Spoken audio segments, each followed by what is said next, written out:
Bloomberg Audio Studios. Podcasts, radio, news.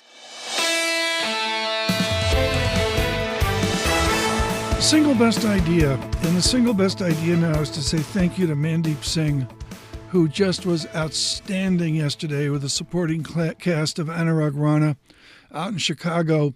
And a major thanks to Stacey Roskin of Bernstein getting up very early in L.A.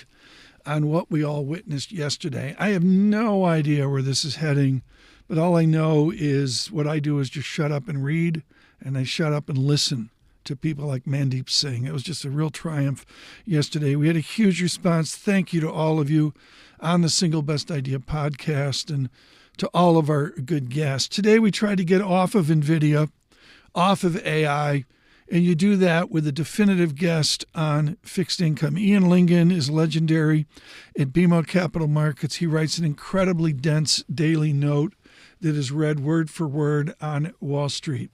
Ian Lyngen on the Fed meeting, where we are on the curve.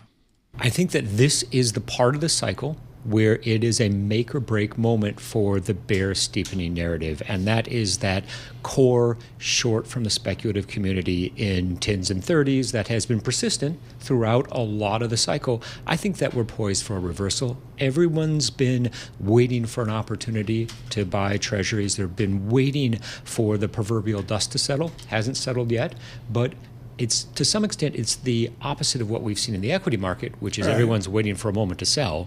Now people are waiting for a moment to add to treasuries. My amateur nuance there is Lyngen is looking for the opportunity of modestly higher yields where he will step into price up, yield lower. He was adamant that he can't call that right now. Maybe that has a little bit to do with the Fed meeting tomorrow.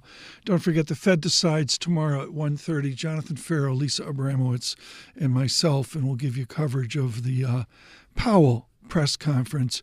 Again, Ian Lyngen here on the fixed income market.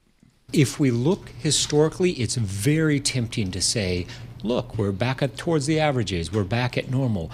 But the reality is that as the real economy has evolved over the course of the last 2 or 3 decades, we have become accustomed to lower real yields and lower nominal yields. So I'll argue that we're still at the upper end or the restrictive part of the cycle.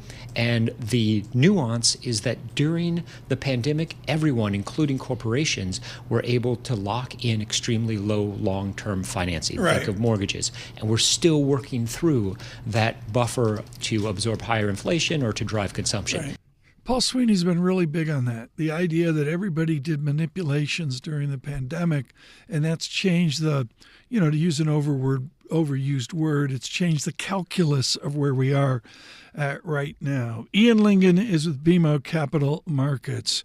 Tomorrow, the Fed meeting, and then we move on tomorrow as well into an important earnings season. I really can't say enough about the entire broad network of Bloomberg LP and Bloomberg News to give you perspective on those tech earnings.